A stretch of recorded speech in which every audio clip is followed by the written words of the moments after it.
السلام عليكم ورحمة الله.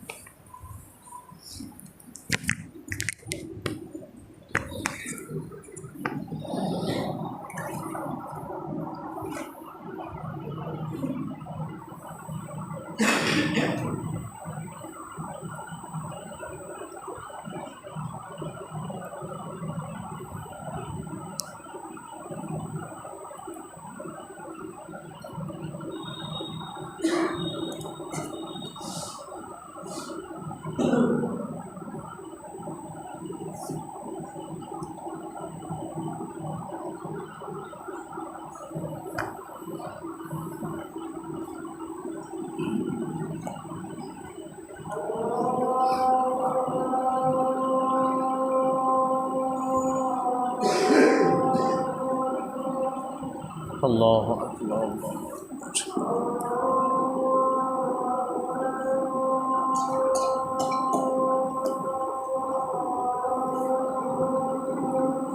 الله أكبر.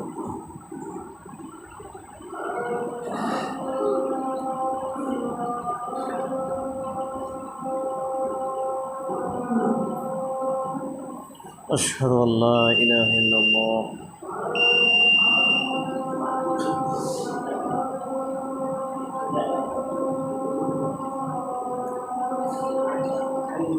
أشهد أن لا إله إلا الله.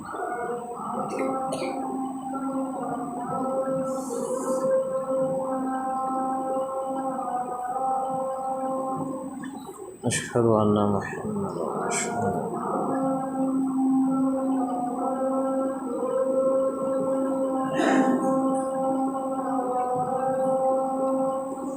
أشهد أن محمدا رسول الله.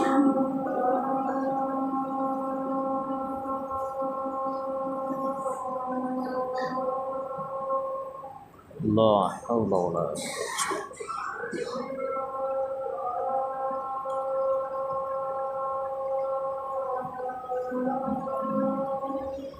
لا حول ولا قوة.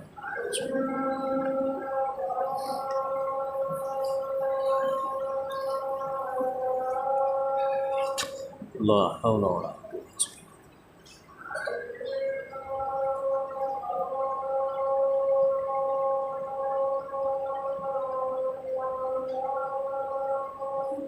لا حول ولا قوة.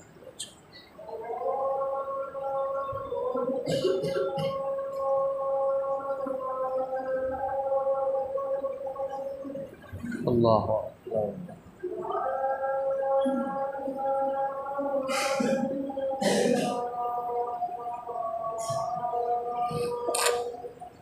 لا إله إلا الله محمد رسول الله وعلى آل إبراهيم اللهم بارك على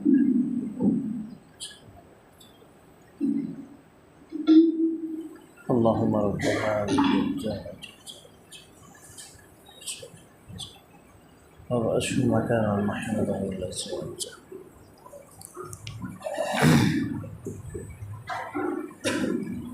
السلام عليكم ورحمة الله وبركاته. إن الحمد لله نحمده ونستعينه ونستغفره ونعوذ بالله من شرور أنفسنا ومن سيئات أعمالنا. من يهده الله فلا مضل له ومن يضلل فلا هادي له. ونشهد أن لا إله إلا الله وحده لا شريك له. ونشهد أن محمدا عبده ورسوله. يا أيها الذين آمنوا اتقوا الله حق تقاته ولا تموتن إلا وأنتم مسلمون. يا أيها الناس اتقوا ربكم الذي خلقكم من نفس واحدة من نفس واحدة وخلق منها زوجها وبث منهما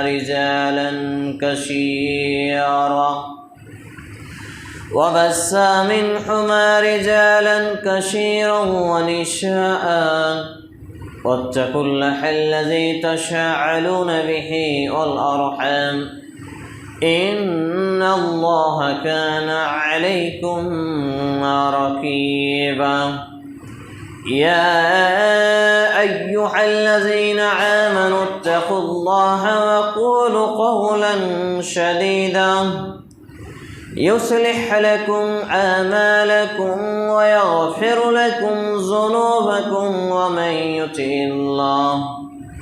ومن يطع الله ورسوله فقد فاز فوزا عظيما أما بعد فإن خير الحديث كتاب الله وخير الحديث حديث محمد صلى الله تعالى عليه وسلم وشر الأمور محدثاتها وكل محدثات بدعة وكل بدعة ضلالة وكل ضلالة في النار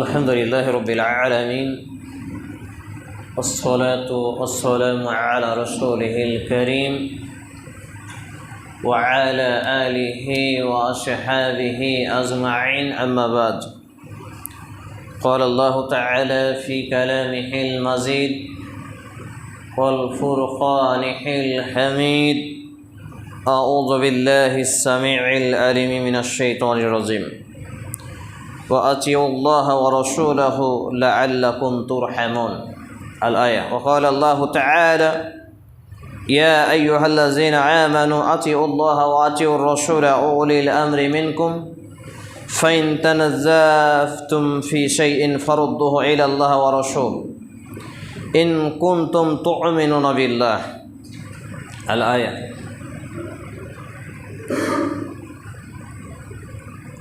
عن أبي هريرة رضي الله تعالى عنه قال رسول الله صلى الله عليه وسلم أكثر الذكر هذه اللذات يعني الموت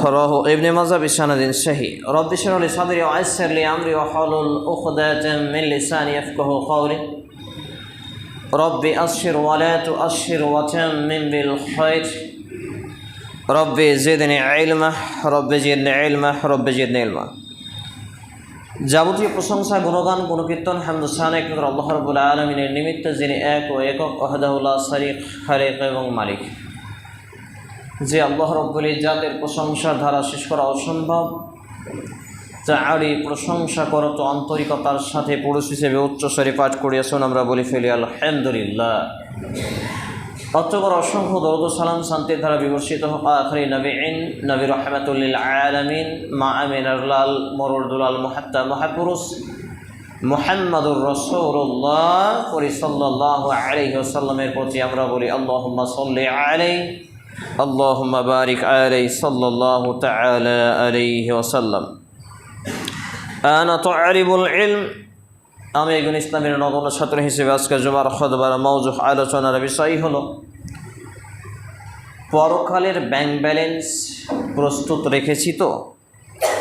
উল্লেখিত বিষয়ের প্রতি পবিত্র কোরআন এবং সেই সুন্নাহর আলোকে গুরুত্বপূর্ণ তথ্য ও তথ্যবহুল বিবরণের আপ্রাণ প্রচেষ্টা রাখছি ইনশাআল্লাহুল আজিজ ওয়া মা তৌফিক ইল্লা বিল্লাহ আলাইহি তাওয়াক্কালতু ওয়া ইলাইহি উনীব।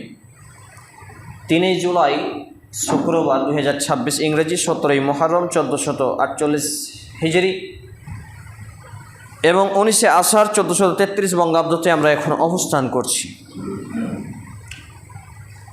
খুতবা পাঠের মাধ্যমেই কুরআনুল কারীমের 3টি প্রসিদ্ধ আয়াত পাঠ করা হয়।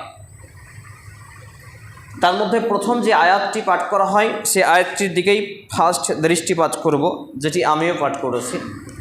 এটি কুরআনুল কারীমের 3তম পারা চতুর্থতম 3 নম্বর সূরা, চতুর্থতম পারা, পৃষ্ঠা নম্বর 63, আয়াত নম্বর 102। আল্লাহ রাব্বুল আলামিন এখানে দায়িত্বহীনভাবে কয়েকটি পয়েন্ট উল্লেখ করেছেন, যেগুলো আমাকে এবং আপনাকে ভাবিয়ে তুলবে যদি আমার এবং আপনার অন্তরে ঈমান জাগ্রত থাকে বা বেঁচে থাকে।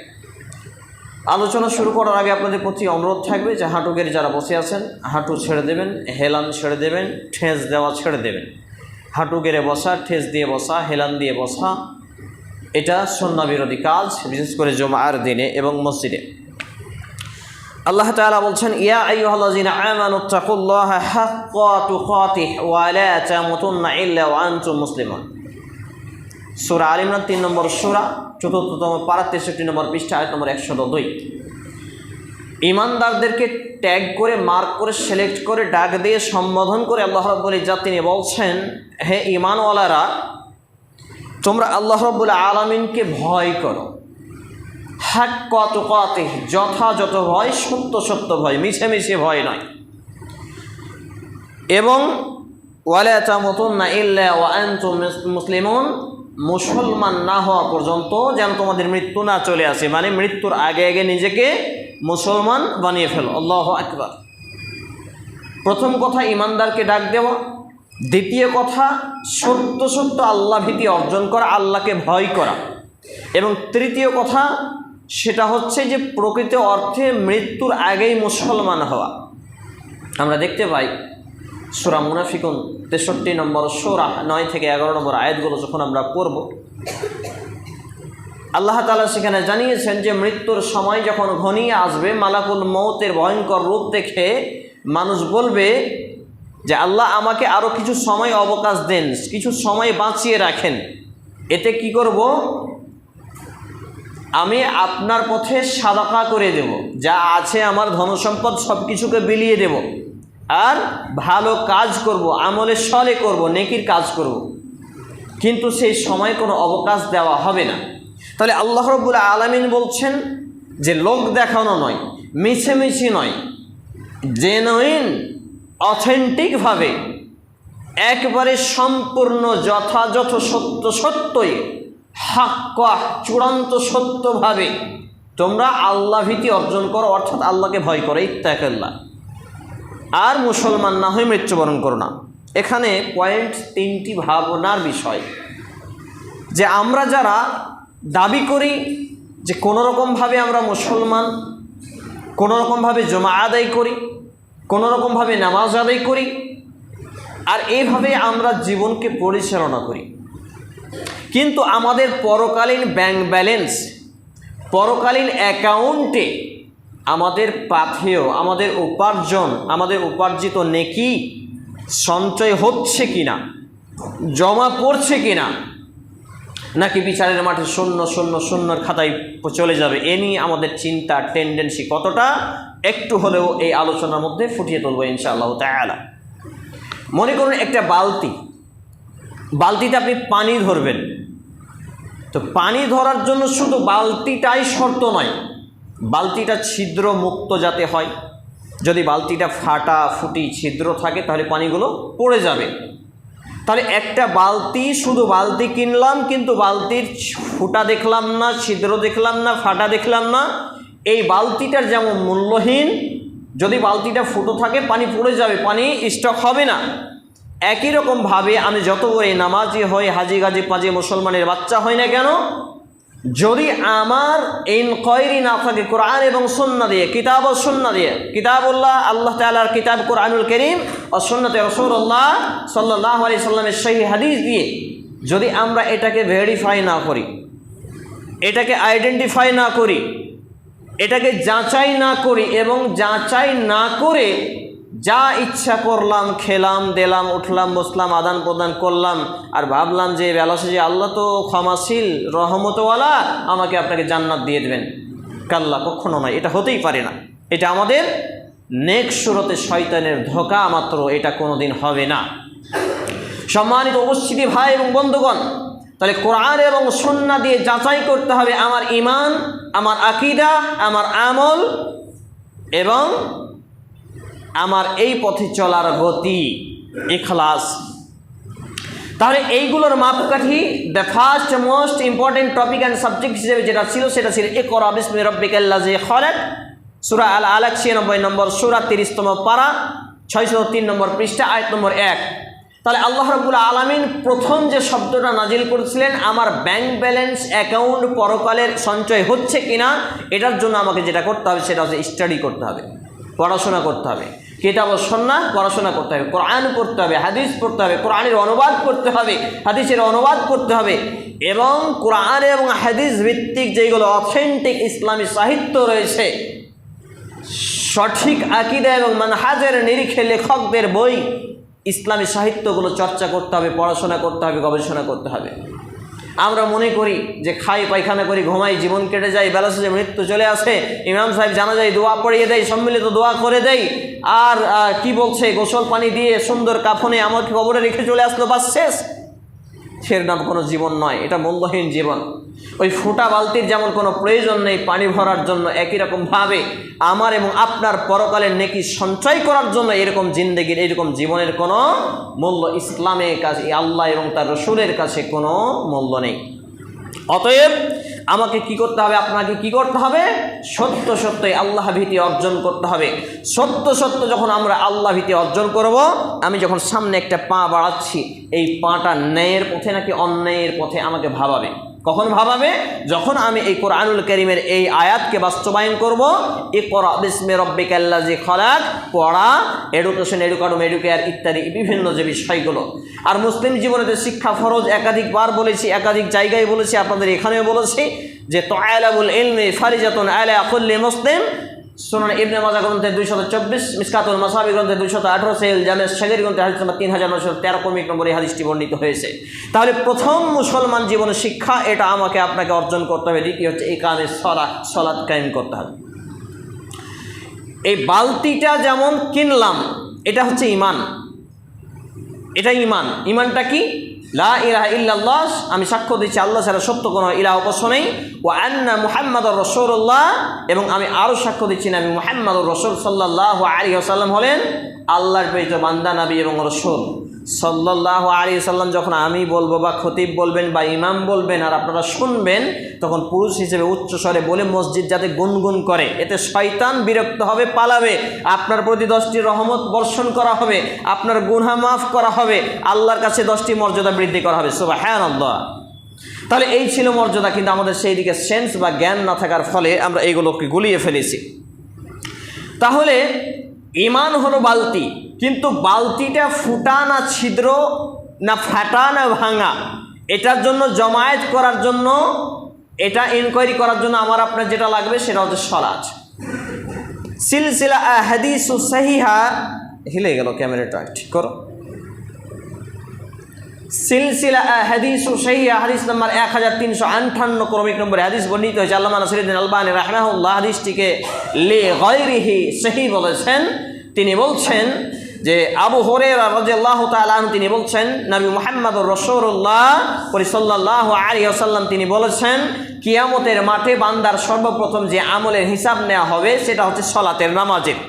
যেই ব্যক্তির নামাজের কমতি দেখা যাবে, শূন্য স্থান, গ্যাপ দেখা যাবে, ফাঁকা দেখা যাবে, ফেরেশতাদের আদেশ করা হবে, দেখো তো আমার বান্দার কোনো নফল মানে বাড়তি সালাত আছে কিনা। যেমন জোহরের আগে 4, পরে 4 বা পরে 2, ফজরের পূর্বে 2, তারপর আসরের আগে নেই পরে নেই, মাগরিবের আগে নেই পরে 2, এশারের আগে নেই পরে 2, এইভাবে দিন রাতে 12 রাকাত। এবং এই সুন্নাত এছাড়াও তাহাজ্জুদ, এক্সট্রা যেগুলো নফল বাড়তি, এই সালাতগুলো আমার বান্দা পড়েছে কিনা যাচাই করো। যদি হয় তাহলে তার ফরজগুলো দিয়ে এইটার সাথে কম্পেয়ার করে দিয়ে এটাকে মিটশিট করে দাও।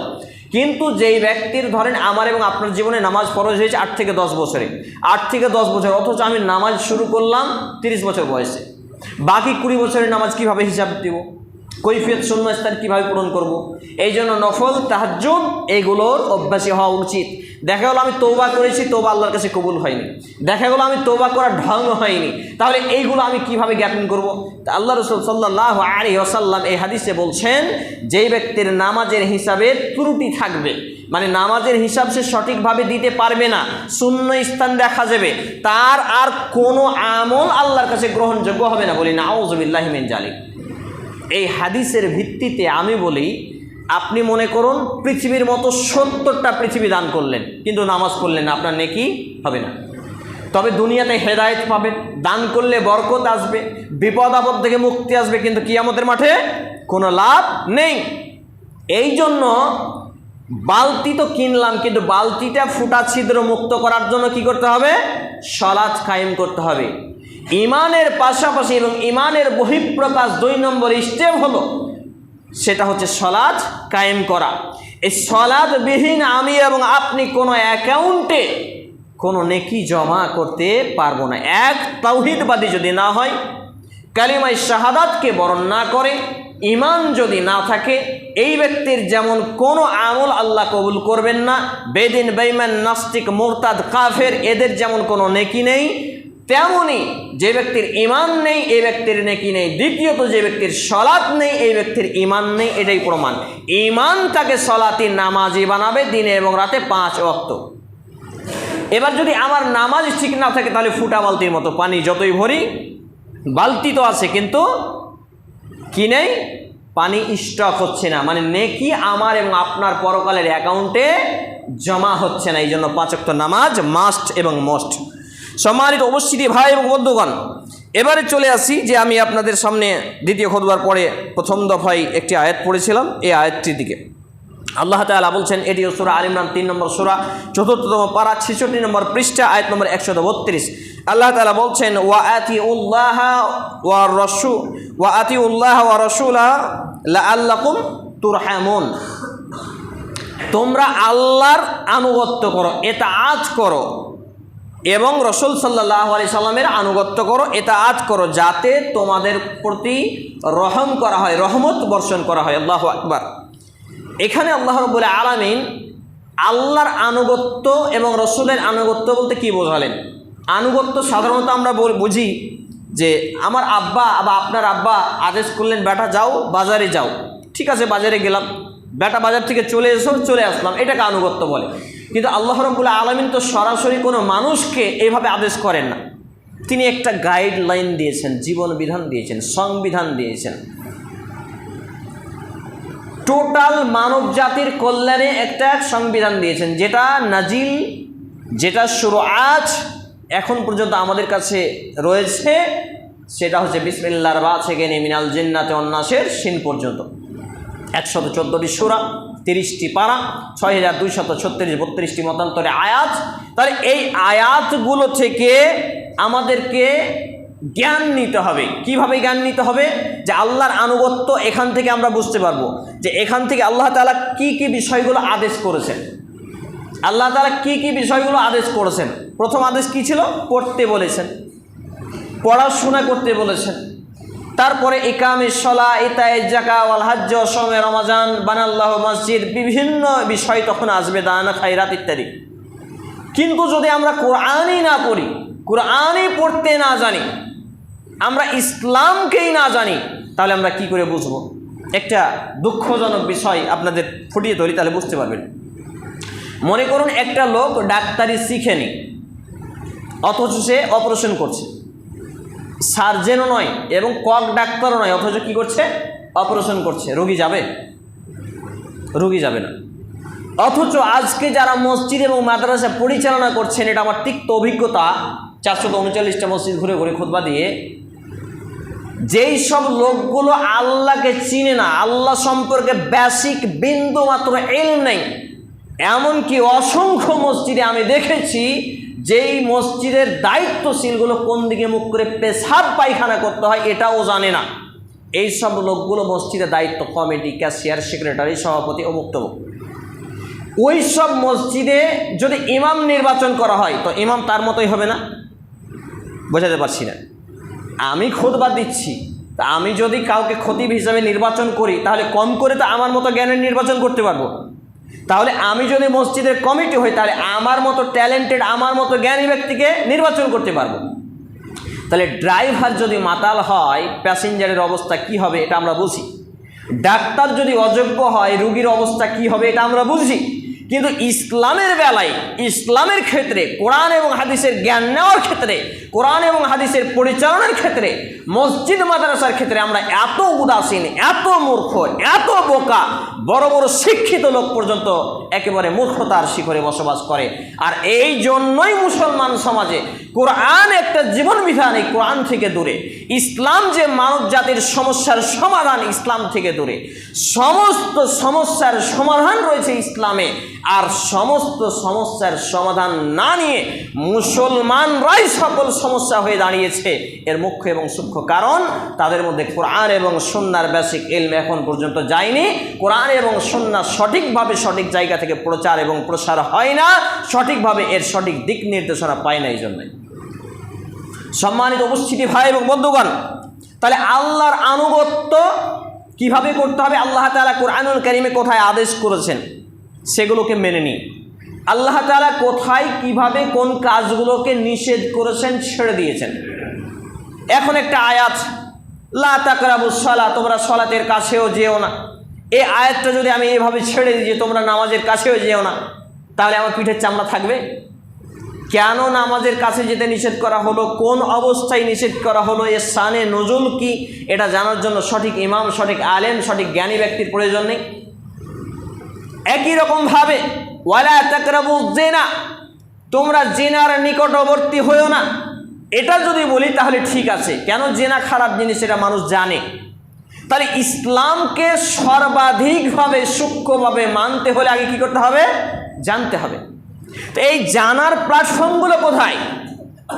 জানার প্ল্যাটফর্মগুলো আল্লাহ তাআলা কি আদেশ করলেন, কি নিষেধ করলেন, এটা কোথা থেকে জানবো?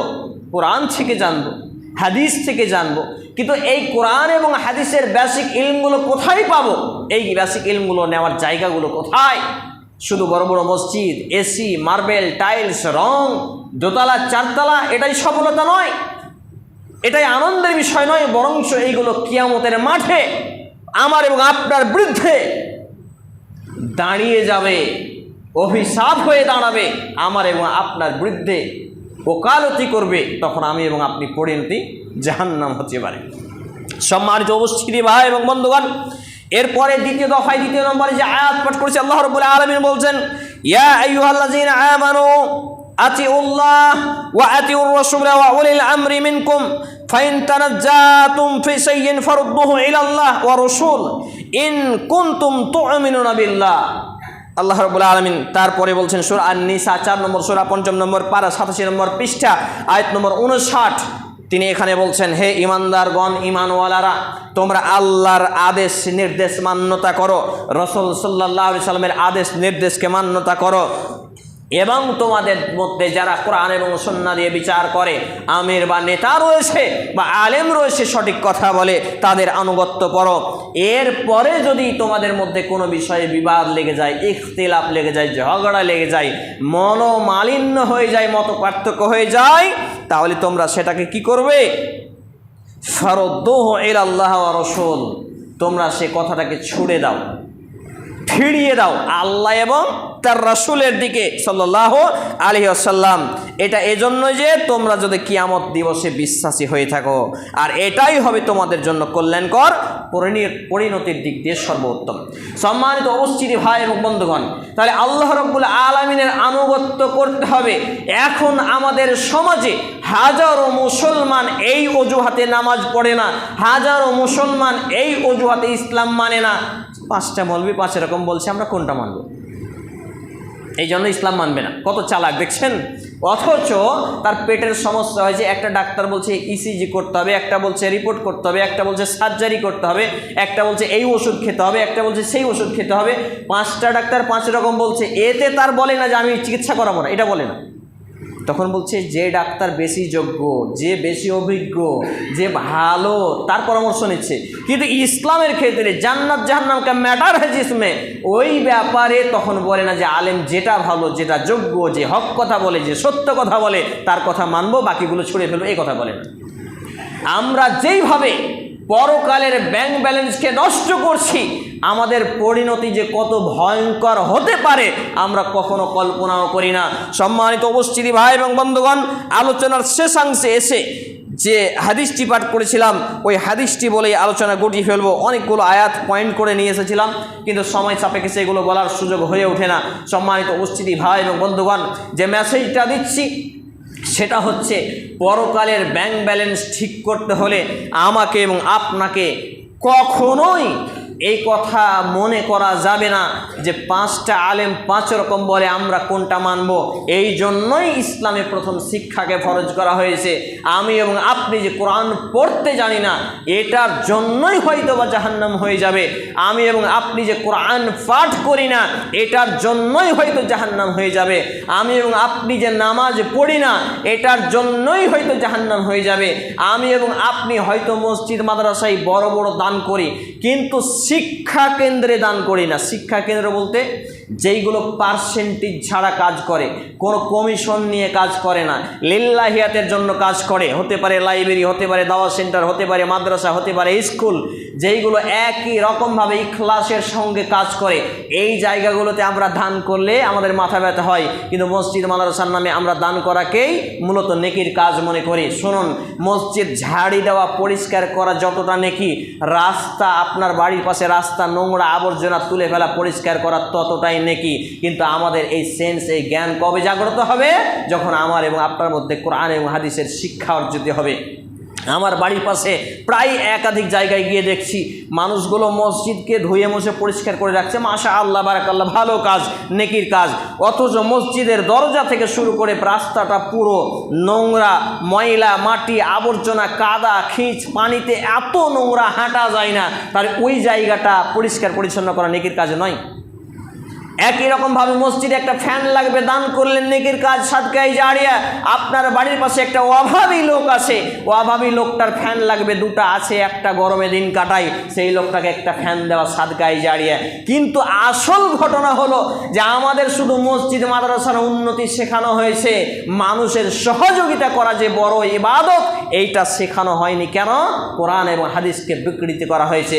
আপনার বাড়ির পাশে একটা হিন্দু থাকতে পারে, একটা খ্রিস্টান থাকতে পারে, একটা ডোম থাকতে পারে, সেই লোকটাকে আপনি তার ধর্মীয় ইবাদত ছাড়া, তার ধর্মীয় আরাধনা ছাড়া দুনিয়ার সব কিছুতে সাহায্য করতে পারবেন। খেতে পায় না, খাদ্য দেন, চিকিৎসার জন্য টাকা দেন, আর কিছু বিপদে পড়েছে সাহায্য করুন।